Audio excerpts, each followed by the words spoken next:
enzymes or detoxification steps as follows.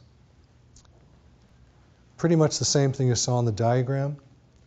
So through phase 1, the toxins are transformed into more water-soluble compounds. That means they can then be excreted a lot easier by drinking a lot of water.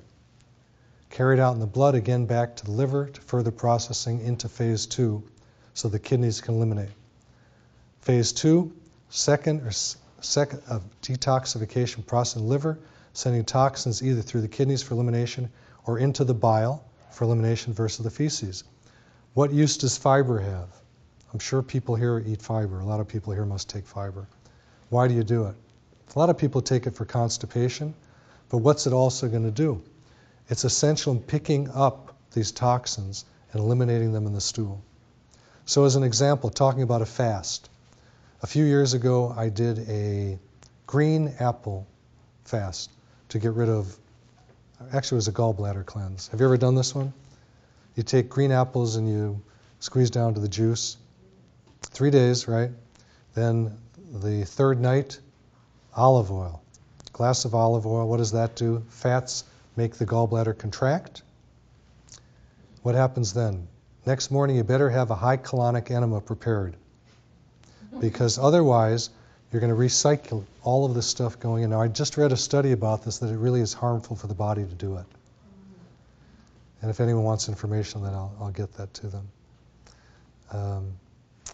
So, you know, when we deal with alternative medicine and folk medicine, a lot of things may be good, a lot of things may be bad, and until studies are done, it's often things that we have to kind of take lightly and be careful of. But I've tried a lot of these things. Once I did a fast of, I took distilled water, put in rice, let it soak for days. So I had many different crates of rice. So each day I could eat one. The idea of it was to take calcium deposits out of the joints. Okay? That's the fast. You just eat rice for a few days. I didn't find that it worked. It was a great thought. If you take rice into your system that has very little mineralization, because the distilled water will take that out of your system. By the way, I would never drink distilled water for a long period of time, because it's going to leach out a lot of your minerals that you need. So maybe it works for somebody, I don't know. It didn't work for me. So I mentioned before, the cytochrome P450 enzymes require B vitamins and minerals, can be accelerated by phytonutrients from fruits and vegetables. And fruits and vegetables are great, right? Especially the veggies, especially green veggies, raises up alkalinity in the body. Be careful of the fruits if you're one of those people that's not in this room that has a protruding abdomen, because it's going to raise up your sugar real quick from fructose. Any OSC is like dextrose or glucose. It's a sugar. And we want to keep that down with people that want to burn their fat. So in the beginning, when we start a program with them, we lower their fruit intake, and the fruits that we use are low glycemic, meaning they don't turn into sugar very quickly. Berries are very good for that purpose. This is kind of cool. Phase 2 is achieved through the chemical process of conjugation, meaning binding things together. So those intermediate metabolites are then bound to other amino acids, which is like packaging them. When they're packaged, then they can be eliminated through the bile, the urine, or the sweat. And you know I'm a big proponent of sweats. You know, hot baths with Epsom salt, saunas, things like that. And I think we're going to get into that a little bit too. So we need enough sulfate, glycine, glutathione, glucuronidase. Clinical detoxification, how is it different? It's based on medical and nutritional biochemistry. That's what we're talking about tonight, the biochemistry of detoxification. Not fad detox cleansings, diets like fast, colonics, and juicing. How many people have had high colonic enemas? 4? Not real sure they work. Science-based detox provides increased antioxidant support so that the free radicals resulting from phase 1 detox are neutralized. And I've mentioned before what free radicals are. They're just molecules that lose electrons, become unstable, and then when they bump into another molecule, they steal their electrons. So the antioxidants, things like CoQ10, lipoic acid, vitamin C, selenium. It's an endless list. Pine bark extract, glutathione. What they do is they donate the electron to these unstable molecules so that we have good production of what our proteins and neurotransmitters are needed for.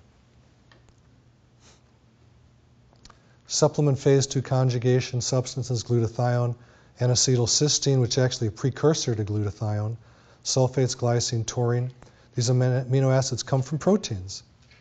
So I don't want to be fasting to think I'm going to be detoxing. I want all of these things that I know will detox my system. Low protein. Does that support liver detoxification? No.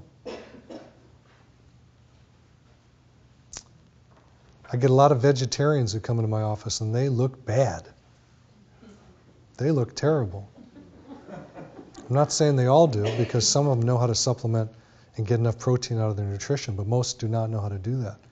The typical look, to me, number one, their skin looks very sallow, like they need to be out at the beach for a few days. And the posture is very much like this. I don't know if you've ever seen that. Isn't that true? Yeah. As they get older, it's more like, well, what's going on?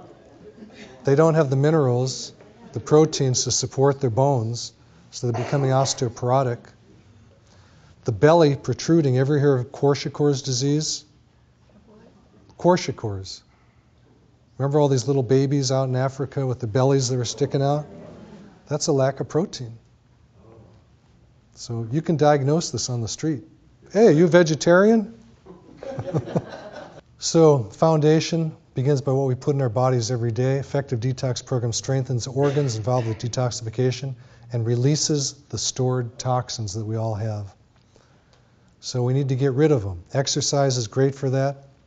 Lymphatic system, it's like the blood system, but it's just a fluid that goes around with the vessels that helps detoxify us. And we need to get that moving. How do we move it? Hot baths get it moving, get it loosened up. Exercise, movement does that. We want to eliminate food allergens. How do you find out? There are blood tests you can do to find out what you're allergic to. The best of all best is obviously organic food, because it doesn't have a lot of chemicals in it. But not everybody can afford that. Sometimes I have a problem with organic vegetables. I go to the health food store and I look at the organic section. It doesn't look good. So what are we looking for? Whole foods, least processed, organic vegetables, fruits, healthy fats, lean, clean protein. By the way, I didn't mention in this grains, dairy, alcohol, and sugar. Meaning, that's not on the list. What's the best protein? What proteins do you recommend? Well, let me finish up if I can. I think I deal with that a little bit. Now, this gentleman I mentioned who did my executive health program was 75 years old today. Came in the office and he had a down mouth. I've been on your nutrition program for 2 weeks now and I lost 3 pounds and I don't like that. He was pretty trim. He says, I can't stand this. What am I supposed to eat for breakfast? And it doesn't seem too difficult to me.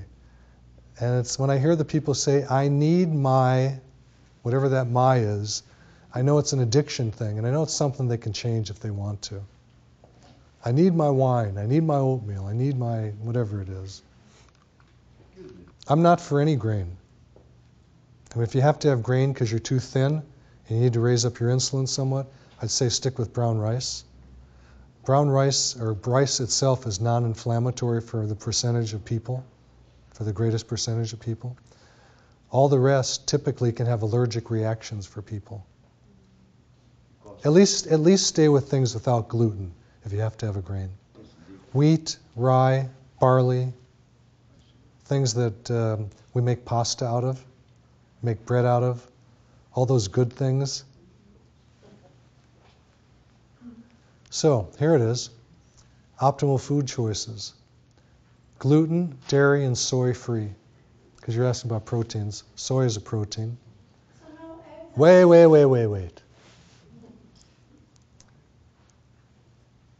Optimal protein choices. Lean proteins, least processed.